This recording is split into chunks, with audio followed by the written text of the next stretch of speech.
አንተና ታፈር ተብላት ሞክረው እግዚአብሔርን ሞክረው እና ወይኔ ቦታ ቀይረኝ። አመት ካገለገልኩበት ቤተክርስቲያን በዓል እንኳን ሳናከብር ምን አለበት በዓልን እንኳን ብናከብር። ኬንያ ለጀማሪ ዩኒቨርሲቲ አስተማሪ $1200 ወርሃዊ መነሻ ደሞዝ የምትከፍል ሲሆን ሰላም ጤና ይስጥልኝ። እንዴት አላችሁ? እንዴት ቆያችሁ? ከዓመት በዓሉ በኋላ ለመጀመሪያ ጊዜ እየተገናኘን ነው። ዓመት በዓሉ መልካም እንደነበረ ተስፋ አደርጋለሁ። እንኳን አደረሳችሁ። ዓመት በዓሉን በተመለከተና ሌሎች አንዳንድ ዝግጅቶችን ያስተምራሉ፣ ቁም ነገር አዘል ናቸው ያልኳቸውን ይዤ መጥቻለሁ። ትከታተሉኝ ዘንድ በአክብሮት ተጋብዛለሁ። ላይክ በማድረግ ከጀመራችሁ ምስጋናችሁ ከፍ ያለ ነው። ወደ መጀመሪያው ዝግጅቴ ሳልፍ የአጅሬ ትራምፕ ይህ ፎቶ እንግዲህ ትናንትና ጀምሮ የተጋራ ነው። እንግዲህ እንደሚታወቀው ይህ ፎቶ ኢየሱስ ክርስቶስ ሲያደርግ የነበረው አይነት አድርጎ በኤአይ ጀነሬትድ የሆነ ነው። እንግዲህ ምን ለማለት ነው? ይህ ሰውዬ ምን እያለ ነው? ራሱ ወደ ምን ከፍ እያደረገ ነው? እኔ ፈጣሪ አድራጊ ፈጣሪ ነኝ እያለ ነው። ለማንኛቸውም እግዚአብሔር ይሆነው። እኔ እዚህ ጋር መናገር የምፈልገው ሁለት ነገሮችን ብቻ ነው። የመጀመሪያው ነገስታት በእግዚአብሔር ዘንድ ሲሾሙ ልክ እንደነ ንጉሥ ዳዊት ለህዝባቸው በረከትን የሚያመጡ ህዝባቸው መከራ ቸነፈር እንዳያገኝ የሚያደርጉ ነገስታት፣ ሌሎቹ ደግሞ ራሳቸውን በራሳቸው ይሾሙና እኛ ንጉስ ነን እኛ አድራጊ ፈጣሪ ነን ይላሉ። ከዛም በህዝባቸው ላይ በራሳቸው ላይ መከራን ያመጣሉ። ልክ እንደነ ሂትለር አይነቶቹ የዓለምን ህዝብ ካላጠፋን የኛ ህዝብ ብቻ ነው መኖር ያለበት እንደሚሉት በመጨረሻም ለሀገራቸው መከራን ያተርፋሉ እና እነሱም ማወዳደቅ የከፋ ይሆናል። ሌሎችም ልክ አሁን ትራምፕን እያደረገ እንዳለው አይነት እንግዲህ በአሜሪካ ታላቋ ሀገር ላይ መከራን ቸነፈርን ለማስከተል እንጂ ያው አሁን እንደሚታወቀው በመካከለኛው ምስራቅ ጦርነትን ምንም የማያገባቸውን ጦርነት ጀምረውት እንግዲህ ያው ለሌሎቹም ዳፋቸው ተርፏል። መከራን ቸነፈርን ለሀገራቸው ብቻ ሳይሆን ለሌላውም ሀገር እንዲተርፍ የሚያደርጉ። ለማንኛቸውም እንደዚህ አይነት ነገስታት እግዚአብሔር እንግዲህ ያስታክሳቸው፣ እድሜያቸውንም እንግዲህ ለህዝብ መከራ ሳይበዛ ያሳጥረው ነው የምንለው። ሌላ ምን እንላለን ታዲያ?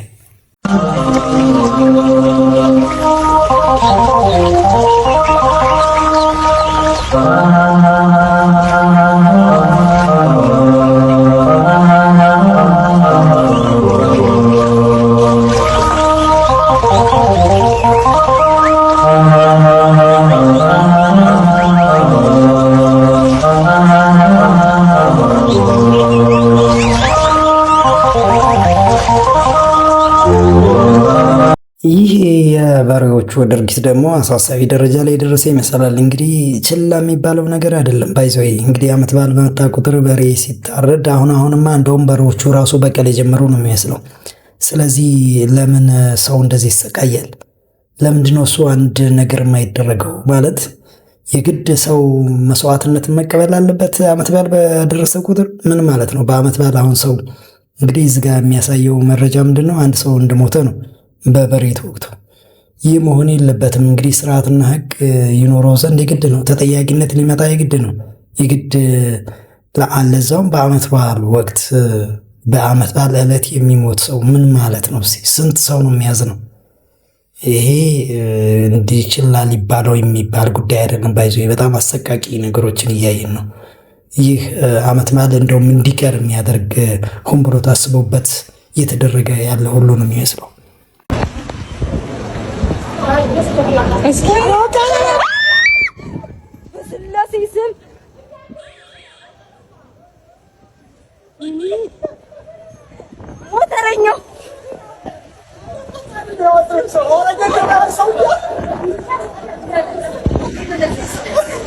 እንዴ ምን ሆኖ ነው? በማርያም አንተና ታፈር ተብላት ሞክረው እግዚአብሔርን ሞክረው እና ወይኔ ቦታ ቀይረኝ።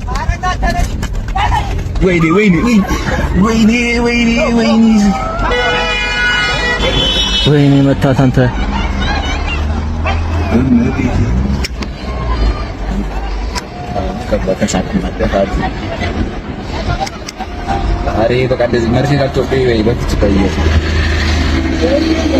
እስቲ ደግሞ ወደ ራሳችን ሰዎች የሽብር ተግባር እንሄድ። ይህ እንደ ሽብር ተግባር ብዬ ነው የማስበው። እንግዲህ ከዚህ በፊት በጣም ሲወራበት የነበረ ጉዳይ ነው።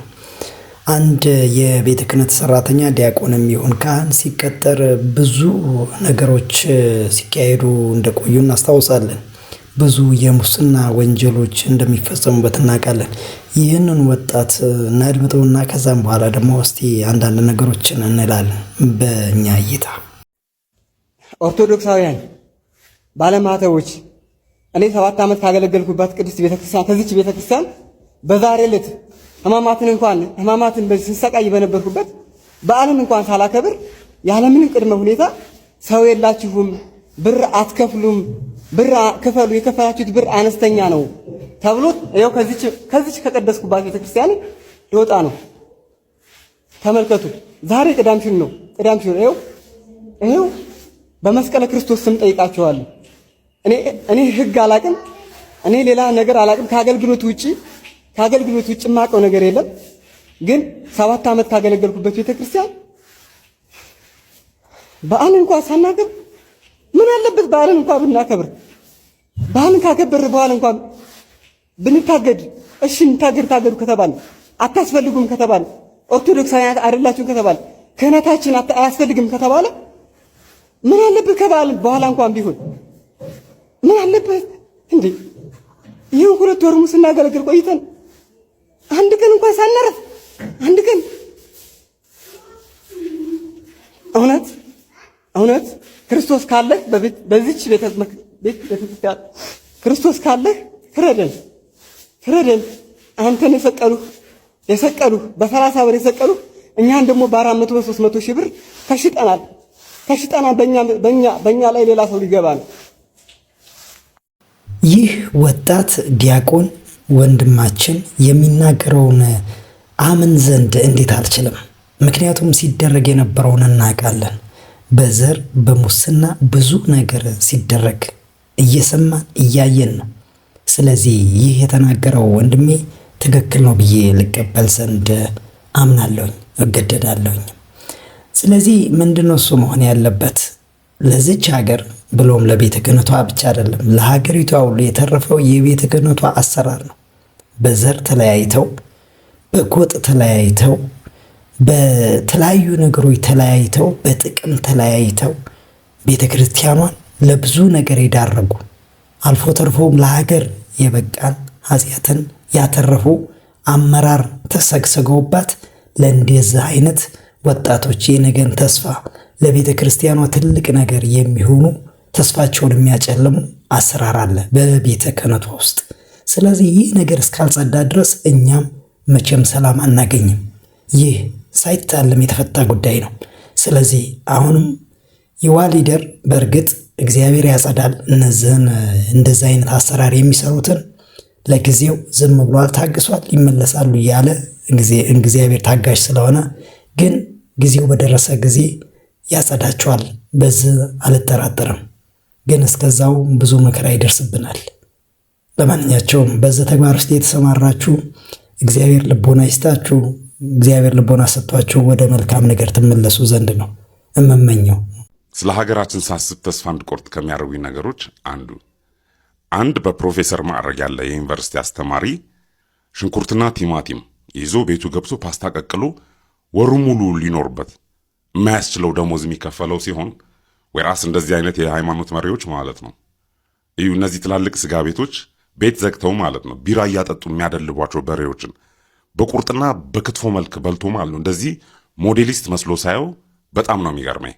ኤኒዌይስ የሃይማኖት መሪዎች ቁንጮ የሆነው እዩ ጩፋ ይመቸው። ምክንያቱም አንድ ጊዜ በረከትህን የያዘብህ ዘንዶ ነው ብሎ ሲያስተምር ሰምቸው ማለት ነው። እኔም እባብን በድንጋይ ስቻቃለሁ ማን ያልሳታ አለና ነው።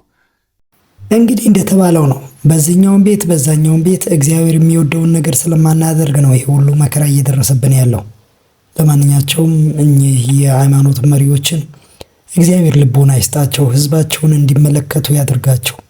ከዛም መልካም ነገርን በረከት ጸጋ ይመጣልን ዘንድ ያድርገን።